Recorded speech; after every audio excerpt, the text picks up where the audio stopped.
All right, folks, you are listening to the Shai Fleischer Show, and I am going live here right before Shabbat in Israel, just in order to give you a little bit of a picture of what's going on. I'm getting it from a lot of sources that people are just not feeling comfortable with understanding who is against who, what's happening here. So I'm here to give you an update on Israel at war, and also to answer your questions. I'll be on for the next half hour. So join me and let me know first thing how it sounds, how it looks, how you're feeling. Let me know what your questions are, and we can discuss the issues that Israel's facing right now in this crisis. And I think that's what I would call it. I would call it a crisis because there are it's a multi-front war. It's a multi-front war, and we'll talk about two of the fronts that are the main fronts. The main front that Israel's facing right now is. So one second, Shlomo Elgera says the sound is lagging. Is that right? Are you guys seeing that the sound is lagging, or are you getting it at the same time? Are you hearing it well? Let me know if that's okay. I'll change some settings here. All right. Let me know if you're hearing me well, or is the sound lagging? Let me know about that. In any case, the issue that we're having right now. Shalom, Patrice from Utah. Shalom, how is the sound and how's it looking for you? I hope that you're seeing it well. In any case, the two major fronts that we're facing. Thank you. Oh, Professor Talia Einhorn. Wow, that's an amazing person to have on. Would love to hear your perspective, Talia, on how you're seeing the situation right now in Israel. And she says, hearing you well. Thank you very much, Talia, an important law professor here in Israel. Let's talk about the situation that we are facing here in Israel. We're facing really a multi-front war. One front that you've seen a lot in the news is the one in my background. That's the Gaza wars. So you could see the rocketeering, and there's been upwards. Last time I checked, over 1,200 rockets fired into Israel from Gaza. A large majority, upwards of 90%, are shot down by the Iron Dome. So that's an amazing thing. But, I want to say that there's a downside to the Iron Dome. There's a downside. And the downside of the Iron Dome is that we allow the buildup of rockets to keep going. And we know that we could shoot them down, but at the same time, it really still does shut down and scare so many people, even though most rockets don't hit, and some do, and people have been injured and killed, including a 5-year-old boy. So I saw one place that was 5, other place that it was 6. But in any case, a very young boy was murdered by one of these rocket attacks. Some people say, well, these rocket attacks actually protect Hamas because the Iron Dome stops the rockets, so Israel doesn't actually have to go in there, make an incursion, and deal with the problem on a deep level. At the same time, it is unquestionably a very serious attack that we face with these rockets, and it's an existential attack. Now, so far, the attacks have been only from Gaza, except for about 3 rockets that were fired from Lebanon into Israel yesterday. Now, that was a very panicky moment because that would open up another front if indeed Hezbollah would start raining down their rockets, which indeed they might. But the army was quick to report that these were some Palestinian factions in Lebanon, and these were not Hezbollah rockets. Was that something just to calm us down, or was that really the reality? Hard to know. And so, look, Charlotte says, she says, the downside of the Iron Dome is that Benjamin Netanyahu sold some to our enemy. I don't know what she means by that, but I think that what she means is what I was saying before, which is like Iron Dome gives you this kind of feeling of comfort, and you are allowing these rockets to come at you. In any case, so far, no Hezbollah rockets. But that's one front, which is a rocketeering front. Now, the thing about that front is that we are sadly already used to it. After Israel, very sadly, evicted itself from Israeli Jewish land in Gaza and evacuated the communities of Gush Katif, then what happened is that soon after, Hamas took over the Gaza territory and formed a terrorist state and have amassed many rockets and tunnels to try and build tunnels to try to fight with Israel with their sworn allegiance to the idea of destroying the Jewish state. but we're already sadly kind of used to that. Now what is happening, then the second front in this war right now is the tougher front, and that is the front of the mixed Arab-Jewish cities like Ramle, Lud, Yafo, Akko, Jerusalem, Haifa, and these places where there are mixed communities, where it's Jewish cities and Arab cities, are seeing what I would call jihadist gangs, thugs, walking the streets, lighting cars on fire. In Lod, 4 synagogues have been burnt down in a classic Kristallnacht style attack, pogrom attack on the Jewish communities. And I'd like some coffee if you don't mind. That would be great. Sorry, that was me asking for a little bit of help. In any case, so check it out. People are already talking about it. Mayor Green says there are also attempted incursions from Lebanon and Jordan. That's right. There have been peoples, this is just in the last day, trying to break through and broken through some of the border fences and amassing into Israel's West Bank / Judea and Samaria. And also coming in from the north, crossing in from Lebanon. So this is like opening up yet another front, which the security services have to contain these people who are breaking in. Clearly, they are part of the jihadist onslaught that we're facing. But the big surprise here right now, the big surprise that Israel is really dealing with, is this issue of the mixed Jewish-Arab cities. The reports that are coming in are of a pogrom-style mob scene, where, as I said, cars have been burnt, Jewish property looted and destroyed, synagogues burnt, and Israeli Arabs pointing to the jihad gangs and saying, here's my neighbor's car, burn that one down. So indeed, a very tough moment, that there was the sense of coexistence that people worked on for a long time, and yet that has been shattered, the sense of coexistence. And another thing that has happened during this onslaught is that I wish I could tell you that it's only between Israel and the jihad. I use the term jihad because I don't want to use the term Arabs. Not every Arab is a jihadist, but those who have the jihadist ideology are part of this, and that is usually Muslim Arabs who have accepted jihadism. I don't want to now make it smaller than it is. And now, right now, as I'm talking, we have people coming in to the Facebook and writing these things. They're writing that this is the flag of Turkey, says Muhammad. He's writing that in. And this guy named Pitpel Mal says, Israel eat S. You could see that he is quite angry. And he is attacking Israel and attacking me here on the show, which is fine because I'm happy when these people join our program and show their rancor for Israel, because you could see that it's really not about, in any way, it's not about rights. It's not about the neighborhood of Sheikh Jarrah Shimon HaTzadik. It's not about the occupation. The occupation started in 1948 for these people. And what is very, very strong right now is that you're actually seeing that the jihadist attitude, things that I've been talking about for many years, you could see that clearly that's what's behind this thing. It's not about some kind of rights doctrine. It's not about give me equal votes. It's not about a two-state solution. It's about annihilate Israel in toto, which is the Hamas doctrine of the Muslim Brotherhood jihadism. And neo-Nazism and jihadism, and that is what we are facing right now. But there is other fronts, and I want to talk about another front that Israel faces in this. Really, physically, we're facing 2 fronts. We said the Gaza front and the mixed Arab cities. Now, this has never been before, like, together.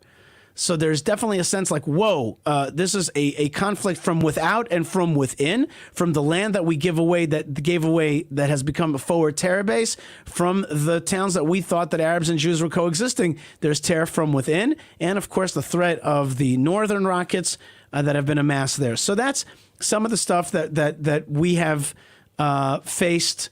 We're facing right now, but there's yet another third front, and that front is what I call the narrative war, which is people in media and in Europe and in the United States creating narratives that try to undermine Israel by reframing it as the aggressor. And I want to watch with you some of the interview that Naftali Bennett, former defense minister and today Knesset member, gave on CNN. Let's try to see how he dealt with things and discuss it together so we'll understand what the accusations against Israel are. So I'm just going to share my screen here in a second. Let me get that for you right now. All right, let's share the audio as well, and let's look at it together. All right, so here is Naftali Bennett on CNN. Let's start from the start here, and we'll see. And he is a former defense minister. So thank you for joining us. You have expressed support for a forceful response from the Israeli government to what you call Gaza terrorists. Are you guys seeing this? Are you guys hearing this? Let me know if you're hearing this well. End the current round of fighting in Gaza before Hamas pays a heavy price. What is that heavy price, sir? What is Israel's plan? A price that'll deter them from shooting rockets at my own family and families across Israel unprovoked. You know, I spent the night in a shelter with my wife and 4 children in Ra'anana. There were sirens. There was a Holocaust survivor, 85 years old, who was murdered by a rocket that was shot from Gaza. She was on her wheelchair. This is what we're talking about. So any action that our government takes to stop all of this, I will back, even though I'm in opposition. They were Okay, so far so good. He says, Naftali Bennett answers very well. What is he saying? He's like, look, this has been unprovoked. We're being rocketed at, and we should do everything in our power to fight this thing. Now, my question mark is, are we doing everything in our power? I know that Israel is striking Gaza, but are we striking with the utmost force that we can be using? Part of the Israeli mentality is a concern about what the world will say and whether we want to have symmetrical and not disproportional responses. But he's saying here we got to do everything. The question is Israel really doing everything? For example, is the leadership of Hamas still alive? Why is it that some of their beautiful mansions that exist on the beach in Gaza, why are they still standing? So there's something here that Israel's always pulling back and not pulling its punches, not giving its full attack. In any case, Naftali Bennett says we should do everything in our power. Hamas says Sheikh Jarrah and the action by Israeli security forces at the Al-Aqsa Mosque. Last hour, I spoke to the Gaza director at UNRWA. Have a listen to what he told me. I just heard this afternoon that the sister of my communications officer was killed in an airstrike. So this hits home very closely. I was informed this morning by one of our area staff, as we call them, our Palestinian colleagues, that a young girl going to an UNRWA school was hit by shrapnel and now has shrapnel stuck in her chest. And then, was it yesterday or the day before, 4 children were killed as a result of this violence.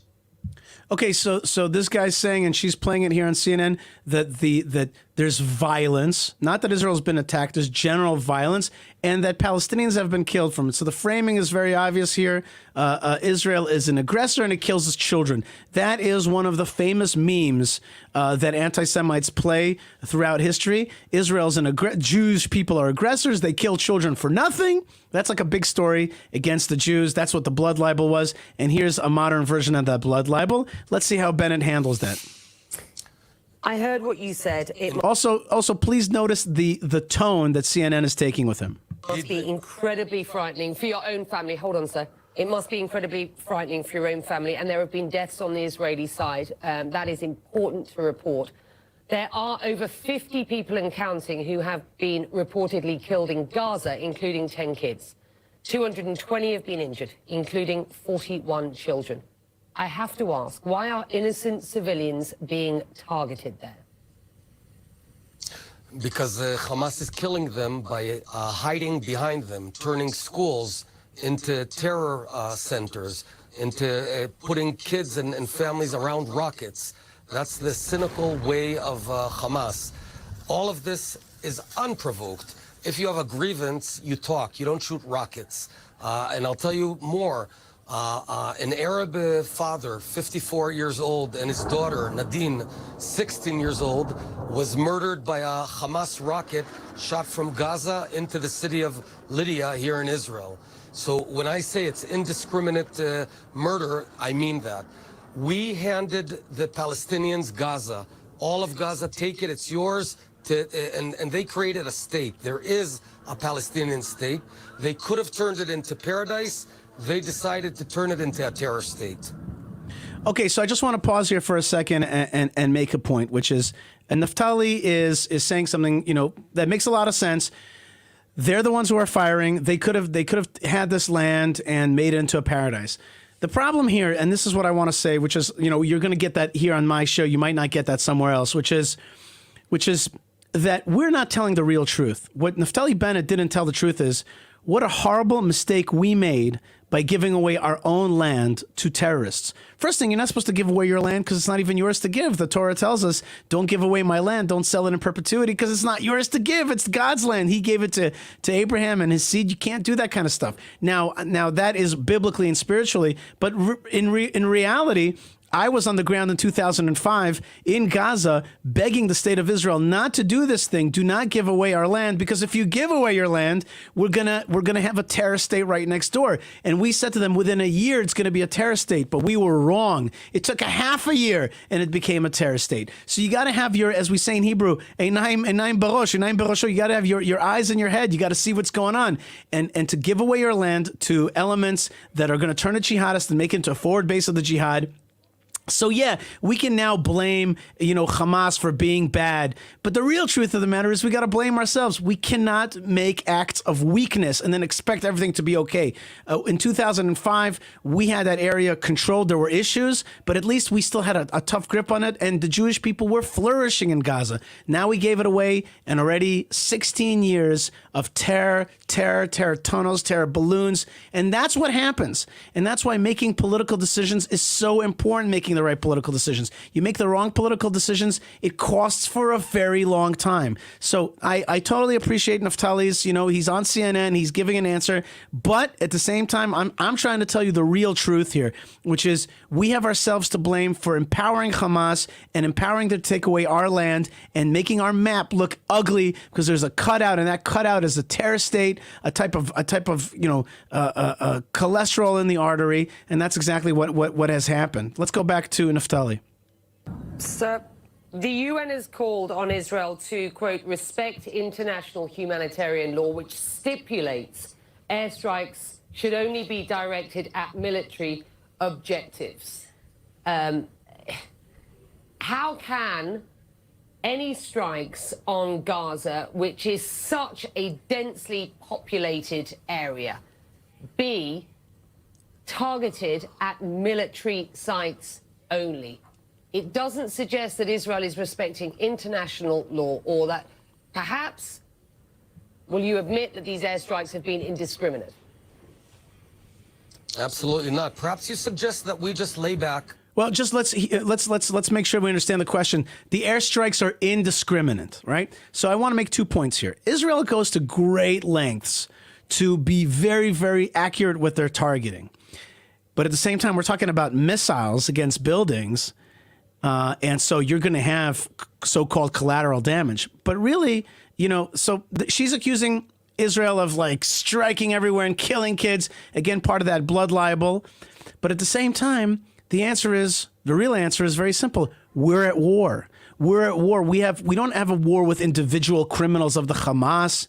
We're at war right now, like a national war, right? Like when you're at war with Japan, you may throw the A-bomb on them because you think they're not going to quit against you, and they're going to keep on killing people. So they're at war, and collateral damage was part of the idea there. Now, I'm not saying that's the idea here, but I'm saying we are here in a conflict against Gaza. Gaza has a popular support by a lot of people in Gaza, not all. Some of them are just held hostage by them. But still, though, if you're going to, and this is what Naftali Bennett's going to point out, the enemy is using shields, human shields, to defend themselves. We got to strike back. We can't allow our child to be less valuable than their child. Okay? Now, check this out. Before I even go to the answer, there was somebody who wrote here a very important point. Hold on. Where is it? Is it here? Here we go. So somebody named Riyad Dagar writes the following. Yishai, spread peace and harmony. and the occupation. Lift the Gaza siege that has been crippling and killing thousands of people like you and me. Live and let live. Bombardments on either side are wrong, but remember you are occupying Palestine, and that's a hard fact. You're in the wrong because you're the occupier. It's hard for you to let this hard fact enter your head. Why all this narrative when you can end all the tragedy by withdrawing from Palestine? You took the whole lot and left. Now, I want to say that there are many efforts. There's many ways that people like me are under attack for defending the rights of Jewish people. There are many ways that they say it. Some of them say things like, all Jews should die and just total, Hamas Nazi type propaganda. But this guy, Riyadh, he's a more sophisticated guy. And he's here to match a person like me, right? He's not here to say Jews don't have rights and Jews don't belong and Jews are an evil religion. He's saying, let's go through peace and harmony. That's his shtick, okay? That's his shtick. And the shtick is like, dude, you know that, you're taking somebody else's land. So let's just spread peace and love. Leave the lands that you've taken, and there'll be peace in the world, right?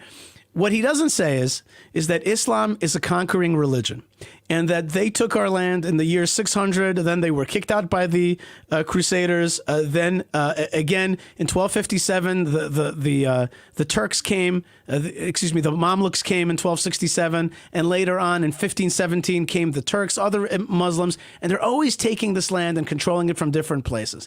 Now, through an amazing, godly gift, we have returned back to this land. Part of our people never left. We are the indigenous people of this land. We're the only ones who had a capital twice in this land, which was the first temple, the second temple. This is our land historically. The world recognized that right. Now comes this guy, and he's talking about peace and love, and he's saying, look, peace and love, there was a Palestine. Wait a minute, there was never a Palestine.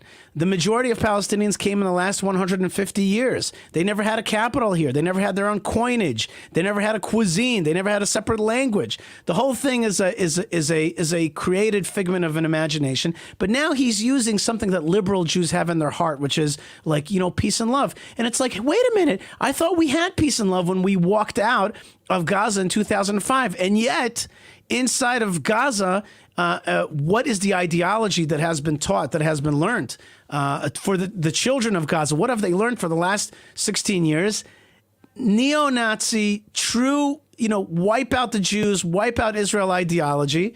And so he's now selling me on peace and love. You just took the land. Let's have peace and love. In the meantime, the other guy is a Nazi and wants to get rid of me and will continue to hound me wherever I go. Okay, and has been hounding me for the last 2,000 years. Part of the reason that we're here in this land, the major part is this is our historic homeland. God gave us this land, etc. But another part is that we came here for self-defense. We came back to our land for self-defense. Now comes this guy and he's saying, come on, dude, just through peace and love, everything's going to be okay if you just give away your land. So I got a little story for you. One time, I was talking with a Kurdish activist, and this Kurdish activist is fighting Iran, trying to, destroy the Kurdish Iranian minority. And I said to him, to my Kurdish friend, I said to him, you know what? You're going to have peace if you just give more of your land away to Iran. And we just had a big chuckle because it was so absurd, so see-through, Riyadh. You're so see-through. This is our land, Riyadh. It's our tribal land. We're not going to leave this land. Allah gave us this land. It even says so in the Quran. Read the Quran. You'll see this land is ours. So don't tell me your fake history tales. I know I could see right through that fake history, and I could see through your niceness. You want to get rid of us from here. You want to ethnically cleanse us, which is exactly what the Palestinian movement has always done, which is ethnically cleanse us. We won't let you. You could be mean to me or you could be nice to me. I see right through your lies, okay? And your sweet lies are tricky. Okay, and some people fall for it, but not me. We know what you're really saying. We know what you really want, and we know our history, and we know our rights, and we know our truth. And it even says it in your Quran, but you deny that, and you deny Allah's will that we're going to stay in this land, and that's why we're successful. So, with your sweetness, you can take a hike, and we're not at a time of peace. We're at a time of war, and that's the language that we're going to speak right now. Because in the Middle East, when you attack me, I attack you 10 times as hard. And that's exactly what's happening now, and I'm not going to fall for this little song and dance of sweetness that Riyadh is trying to play. Let me just see if there's any other comments right now. Let's keep going with CNN. Let them shoot rockets at us, not shoot back, because they're hiding the rockets behind women and children. Would you do that, Becky? If your family was under fire, would you suggest that your government not defend you because they're hiding the guns and rockets behind civilians?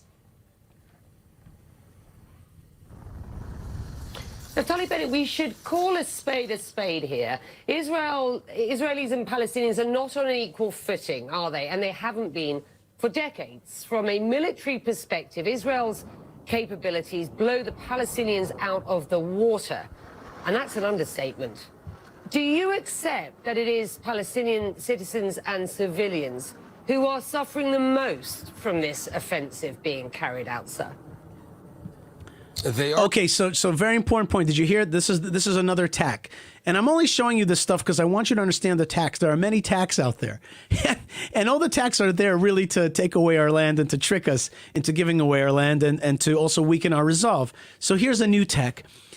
The poor Palestinians are a tiny indigenous minority, while you, Israel, are this big behemoth Goliath, / you're actually a white interloper a colonialist. So let's put the white interloper colonialist thing to the side and just for a second focus on the relative sizes, right? Israel is about 1% of the Middle East landmass, all right? Around us are about 400 million Arabs who, as you could see now, as in Gaza, as in Lebanon, as in folks coming in from Jordan, they're part of this Ummah, which is the nation of Arab Muslims, and they feel themselves to be really united. They have a united language, a united way, a united culture. They go to the same place to pray to Mecca, etc. Now, I am not saying that all Arabs are part of this equation. I am not saying that on purpose. I want to make that very clear. In fact, one of my Arab friends, who is a very important person, wrote me today and he sent me a picture of Jews and Arabs embracing, and the reason he did that was to courageously, he didn't even write any words, was to courageously signal to me, I am not part of that axis. But he's also saying to me, which I know he would say to me, which is that there is such an axis, a jihad axis against Israel. Now, one of the ways that the CNN folks plays it is that instead of showing that there's this big Arab conspiracy, Arab Muslim conspiracy against Israel, right? Which it's not such a conspiracy because they have fought many wars of destruction, 48, 56, 63, 67, and then the various kinds of terrorism that they've done since then, and small wars. The new trick that they've learned in what I call narrative war is to say that Israel's big and you should have mercy because Palestinians are small. Now, this is one of the easiest tricks to see through. And I'm just looking at some. I've got some antis here. Maybe we'll put them up in a second. Here. Oh, here we go. Here we go. Usman Ahmed says, Israel's the biggest terrorist country. I am Pakistani. Okay, so first thing, we're the biggest country. That is one of the great narratives. Like, if you're an Arab, right? If you're an Arab, you think to yourself, who's killed a lot of Arabs? The answer is Arabs. You want to see where Arabs die? Go a few clicks from here to Damascus and ask, the Syrian leadership how many Arabs they've killed in the last few years. The number is upwards of 1 million. But for Usman, Israel's the biggest terrorist country, and I'm Pakistani. Fine.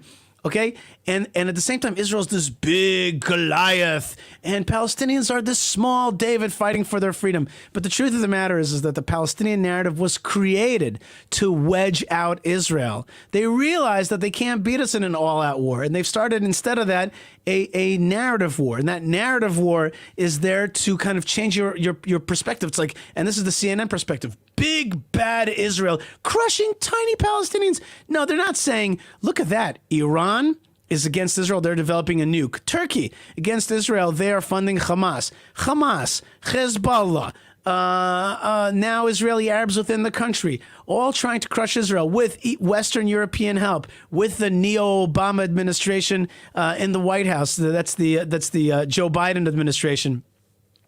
Or what I call now Jihad Joe. Okay, Jihad Joe, he is part of paying for this thing. So Israel is actually a tiny country facing against all odds, and it's defending itself. But according to the CNN narrative, no, we're the big aggressor, and they are the small indigenous minority trying to defend their rights. Let's go back to CNN. are suffering the most from their own government. I repeat, if you take any government in the world that places its rockets and terror centers within schools, within hospitals, right now, the command of Hamas is in Shifa Hospital running a military terror campaign against my family.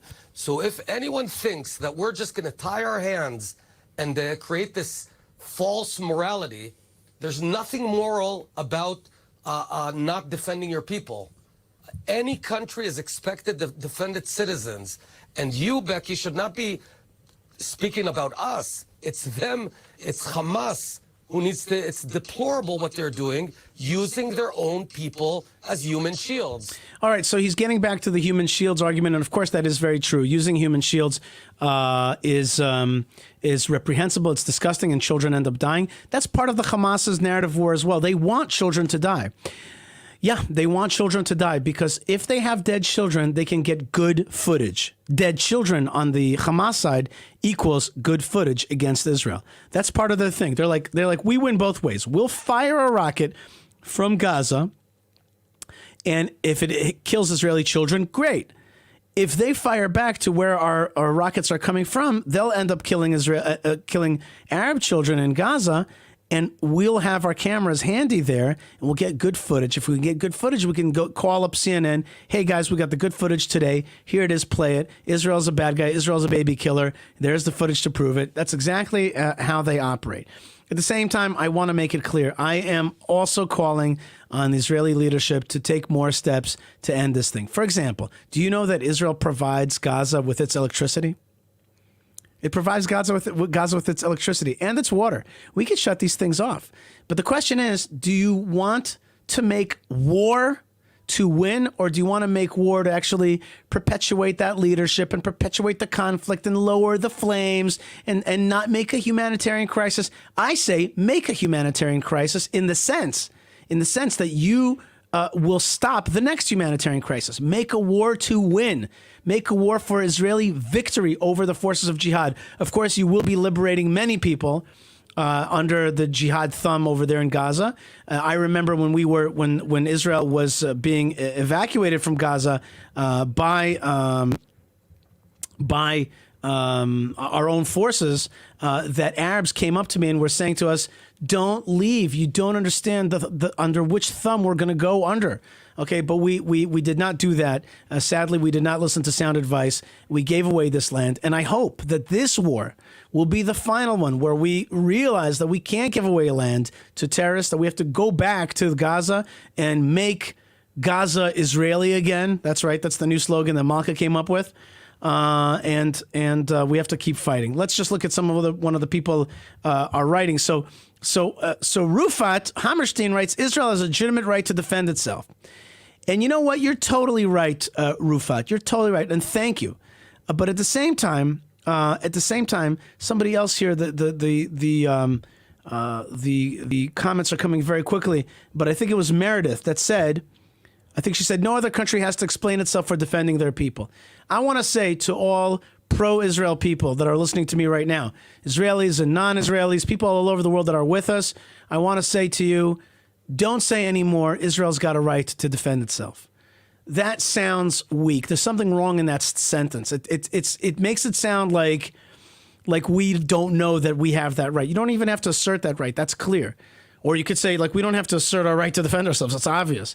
But the right here is not just to defend ourselves. It's to crush our enemies. And I want to ask everybody today that's pro-Israel to change tacks a little bit. I want to ask you to not just be in a defensive mode. I want you to find ways to say what you're saying more aggressively. More aggressively. We don't have a right to defend ourselves. We have a right to crush the enemies that want to kill us. We have a never again state. We cannot allow people to arm themselves. We cannot allow them to have a missile buildup and shoot it. We have every right to crush them. And that's the way we have to be talking. When you talk that way at the water at the water machine, at the coffee machine, wherever you are, that changes the tone. And it's not like, well, we have a right to defend themselves. Well, they have a right to live in their land and that kind of thing. No. We have a right to crush the jihad. We have a right to snuff it out. And that is what we're going to do. And in fact, I want to tell you something that I use that sometimes, people don't understand at first because we're so liberalized in our brains, all of us, which is one thing that you are allowed to use right now is a term in Hebrew, which is balabait hishtagea. The house owner has gone crazy. In America, we used to have this electronic store called Crazy Eddie's, right? He's gone crazy. When they fire 1,200 rockets at you, you go crazy. When they burn your synagogues, you go crazy. When, for example, 2 years ago, they raped and murdered a girl named Ori Ansbacher, you go crazy. You have license to go crazy, okay? You don't have to be very... put together and calm and all that. You have a right to go crazy and say, we're going to stop this at all costs. We do not accept. We have zero tolerance. Learn this word, people. Zero tolerance for the hurt of one hair on one head of one Jewish child. We are the never again country, and we have zero tolerance. Not that we have tolerance for this kind of thing because we understand their plight. Forget all that stuff. Forget all that stuff. Say, well, I have zero tolerance. And when you talk that way, people understand you better. People are like, oh, whoa, they're like, this gal is serious. This lady is serious because she says I have zero tolerance and we should have zero tolerance for jihadist terror. And that jihadist terror, by the way, will turn around in the United States. It has already turned around on Europe. And it turns around on the Arab peoples themselves. You know how many Arab peoples want to live a normal life?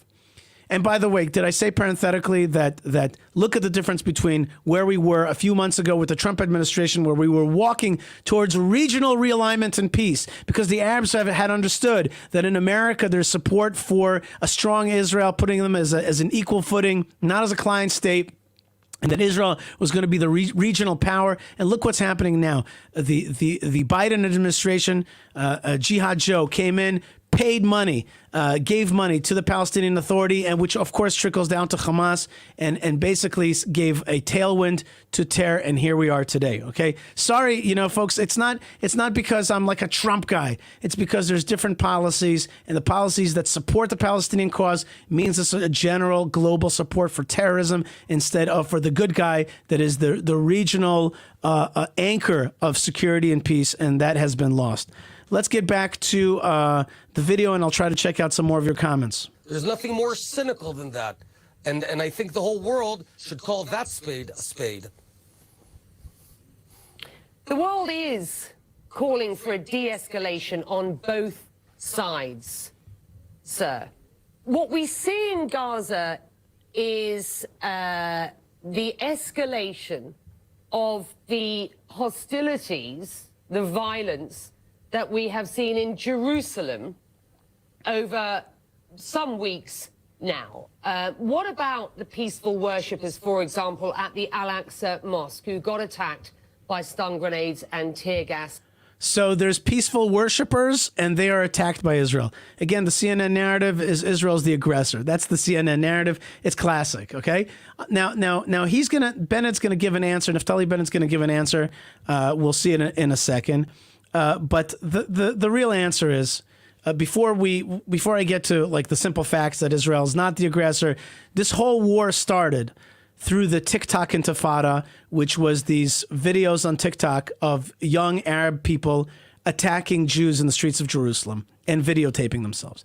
That went on to the Shar Shechem riots, in which Arabs started rioting, conglomerating in Shar Shechem. It coincided with a Supreme Court case about some Arab squatters in Israeli property that were not paying rent, and the Supreme Court decided you can finally evict them. That's in so-called Sheikh Jarrah, Shimon HaTzadik neighborhood. Then it went to the Temple Mount and the massive riots that took place because of the Ramadan gatherings of 80,000 people on the Temple Mount with calls to liberate all of Palestine, i.e. get rid of Israel, liberate Al-Aqsa, get rid of Israeli presence there. So those are all the facts. And he's going to give an answer. But I'm going to give you the Yishai answer, which I know many of you understand. The real truth of the matter is we forsook the Temple Mount and allowed an anti-Semitic, anti-Jewish, repressive religious artifact of the Islam, a dominating religion to sit on our Temple Mount. We allow them to pray to their God, which in their mind calls for the defeat of Israel, the eviction of Israel. So in the heart of our capital city, Jerusalem, in the heart of the capital city, Jerusalem, which is the Temple Mount, which is where two temples stood and a third one will stand again.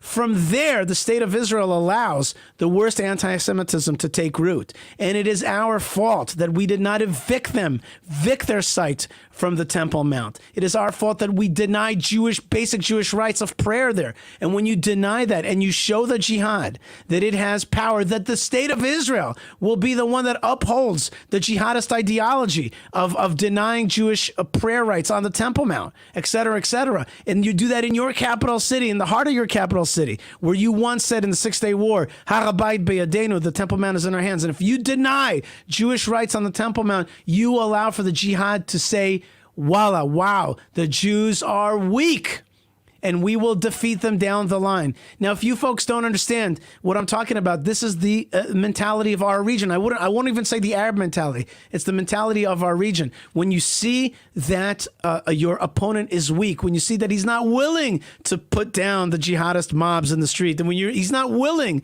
to get rid of your mosque on his holiest spot, you see that he's weak. What would you do? What would Islam do if there was a temple there and they took over Jerusalem? They would get rid of it, right? If you're not willing to do that, if you cower, that awakens the appetite of the jihad. And many average people who could be on the side of justice and decency, decent Arabs, are like, what do they say?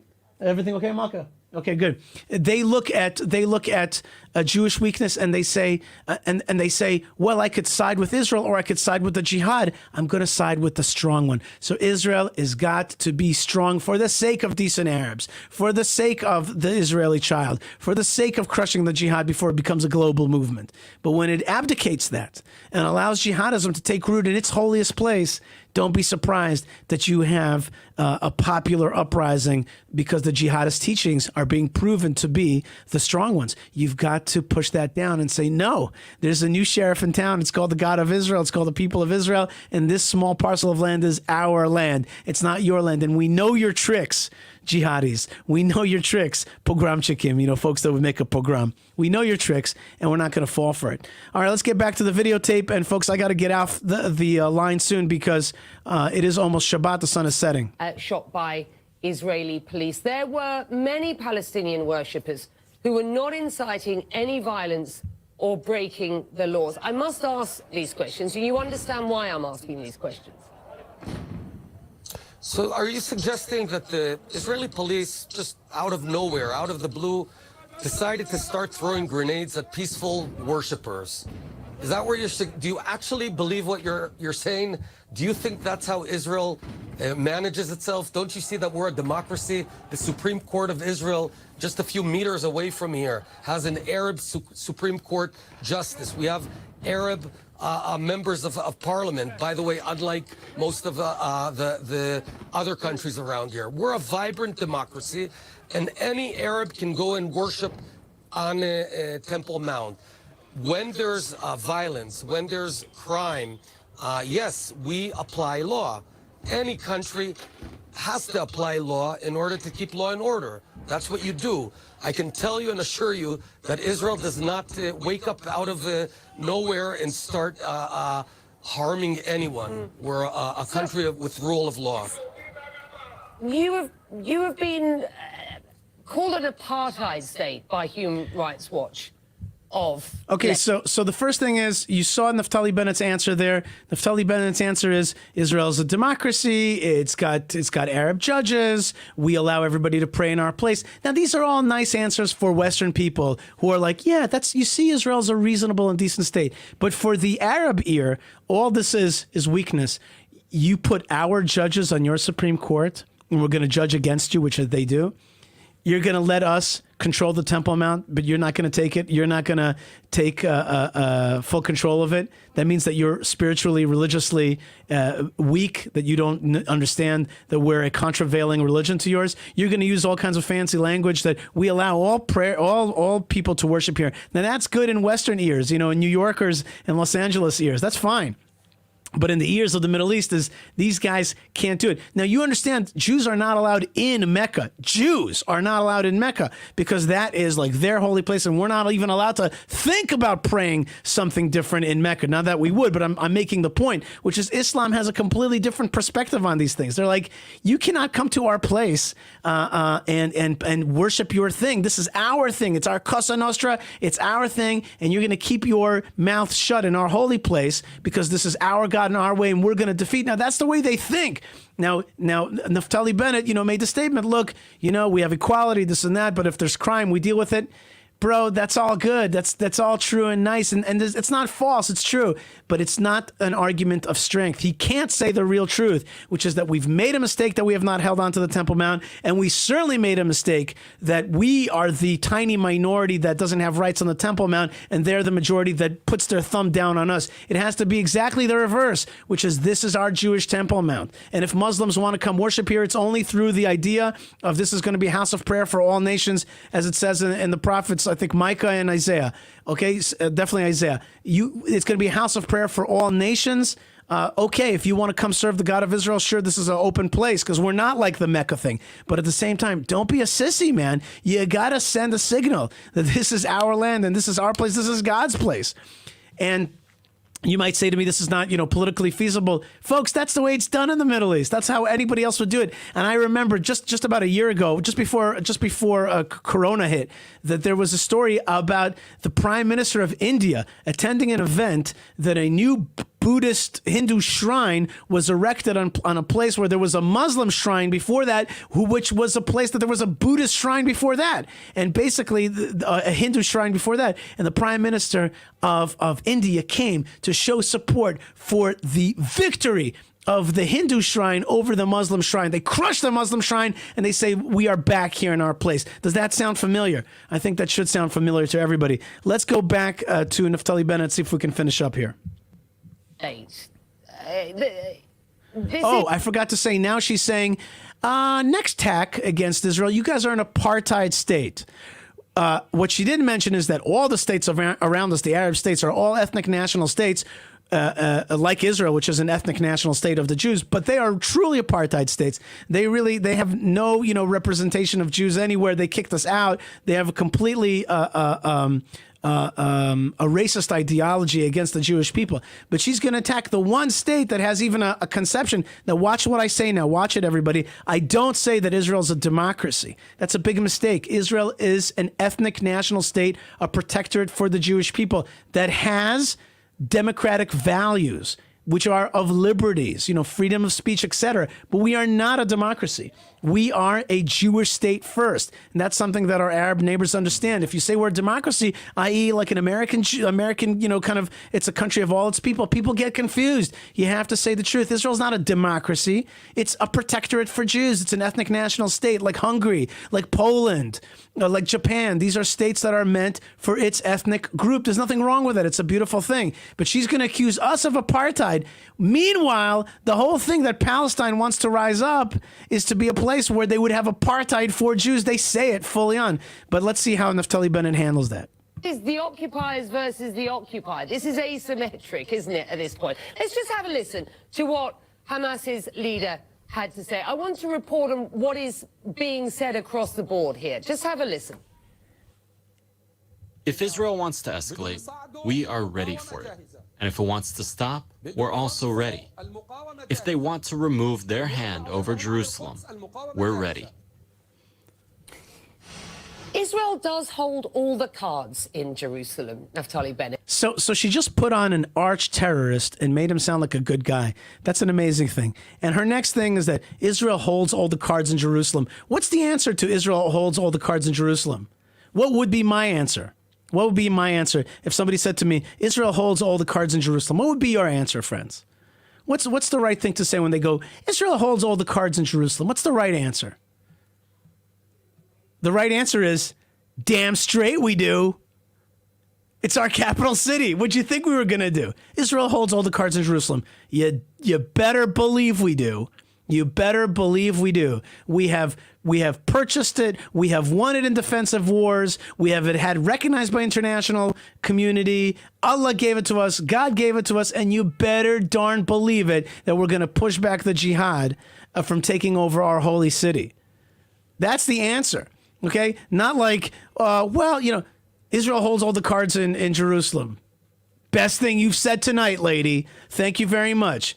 Wow, what a surprise. And who'd you think was going to hold the cards? Turkey, Jordan, Syria, Iran? Everybody wants Jerusalem, by the way. The whole world wants Jerusalem. Just want you to know that. Everybody wants control of Jerusalem. And it is God Almighty who decided that Israel was going to be back in controlling Jerusalem. It's only through his miracles. I say this to my Arab friends all the time. It's because of Allah. Allah decided, Hashem, Goddess decided that the Jewish people would come back. And now we are never going to give it up. And we're going to build the third temple here. And that's the answer. That's the way to say it to people. Don't be wishy-washy. Don't be wishy-washy. Say the truth. This is our land. God gave it to us. It's the truth. And you will respect it. And that's the next thing I want to say before I sign off. People will respect it when you say the hard truth. They may not like it, but they will respect it. They may not like it, but they will respect it. You gotta say it strong. You gotta say it honest. Honesty has a beautiful ring to it, friends. Honesty has a beautiful ring to it. By the way, Tahila writes here, she writes, Yishai for Prime Minister. Guys, if you agree with what I'm saying, we all have to say, this is not about being Prime Minister. We need this from the ground up. We need this from the ground up. We need to speak in truth and in clarity. Don't be embarrassed.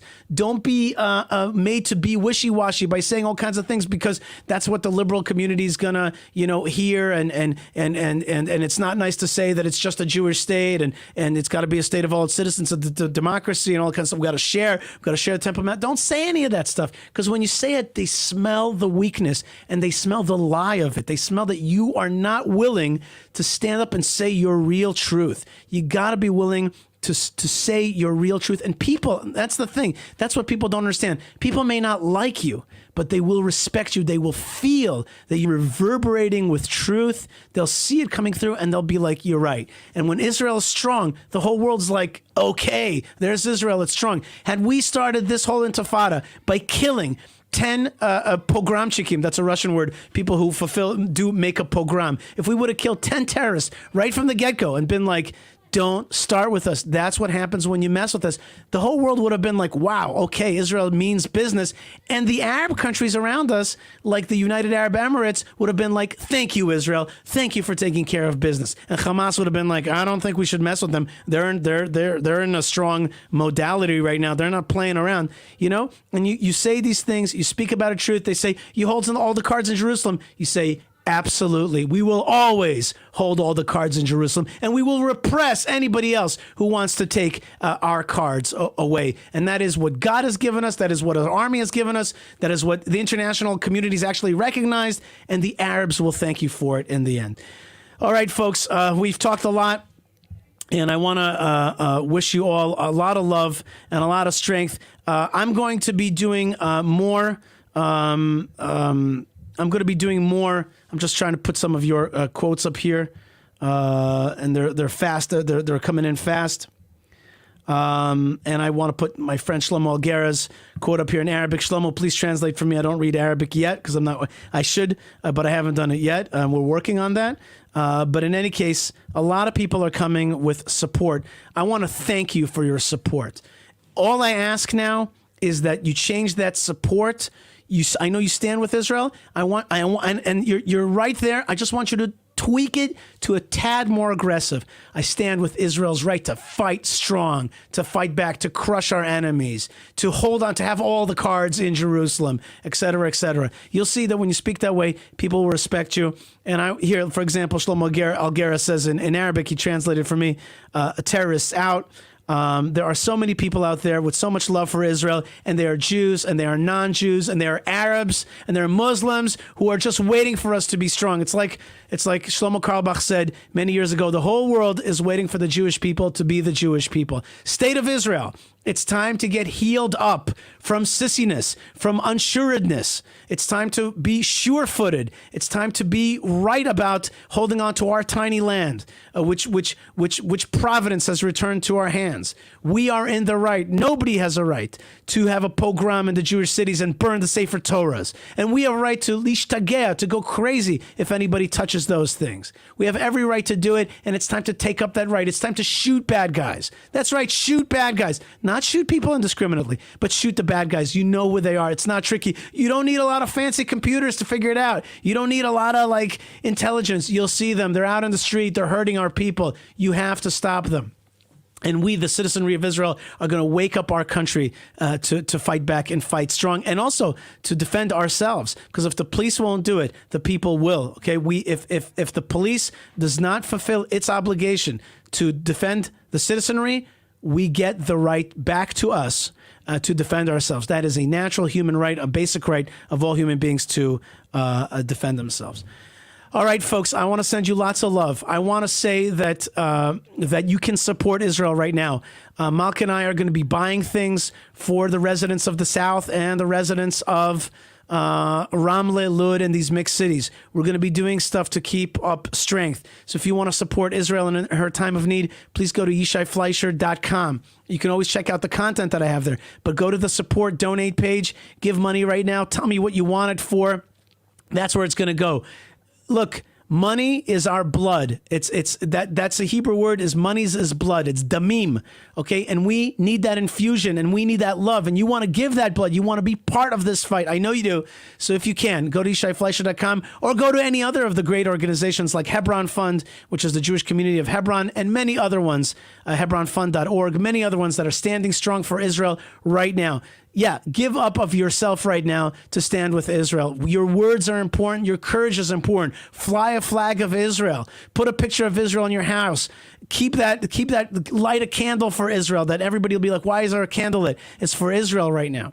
Let's do that. Let's stand up right now as much as we can. Speak courageously. Let's send our money over also, and I will get it to the right people who need it. Believe me, people who need your strength, and will be so thankful that from around the world, they'll know that there is support and love for Israel, for the God of Israel, for the Torah of Israel, and you know what else? For truth. For truth. Such an important thing to stand up for truth. When you defend the jihad, you end up defending the worst lies. You end up defending lie after lie. That's it, friends. I want you to, let's stay together. Write me an email, yishai@yishaifleischer.com. Write me an email. Join me on my social media feed. I'm very active on Twitter. I'm active on Facebook. I should get a TikTok account. I haven't done that yet. But join me on the social media, including also on Instagram, on YouTube, and all these places. Let's stand together shoulder to shoulder, and then not only stand together in defense, but stand forward, moving forward, right? We got to stand shoulder to shoulder and move forward until we have a victory, a godly victory. And I also want to say that these things come together. God's strength, people's strength, and says, Charlotte, she says, I sent to Mara, but I want to send to our Chayalim IDF looking for a link. There's many organizations that deal with the IDF, but I can help also through the Hebron Fund, which helps the Israeli Army forces in Hebron, in the Jewish community of Hebron. And any monies that you send to me that you earmark for something, that's the way it'll go. My good friend Cheryl Lewin says, have a good and safe Shabbos. Thank you, Cheryl. And I give you strength, Cheryl. Keep up the strength. You send me strength, I send you strength, and we'll be stronger together. God bless you, folks. Lots of blessings. We're going to get through this time. We're going to get through this time, and we're going to be strong. We're going to come through this time stronger together. But we got to fill ourselves with that chazak v'ni chazek feeling. Daniel says, thou shalt not kill. War is not the answer. Yeah, the right translation is thou shalt not murder.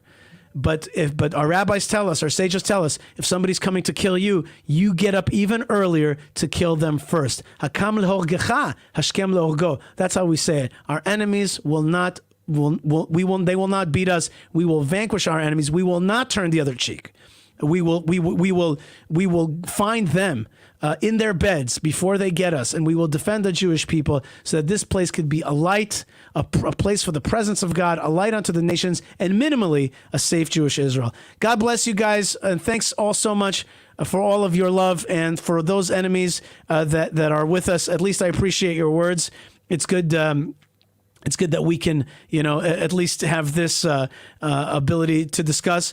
In any case, blessings and Shabbat Shalom from the land of Israel. Peace to Jerusalem, peace in the Middle East, strength to Israel, and Shabbat Shalom to all of you. And thank you so much for being with me here from the good land, the Holy Land. And God's blessings to you, and Shalom.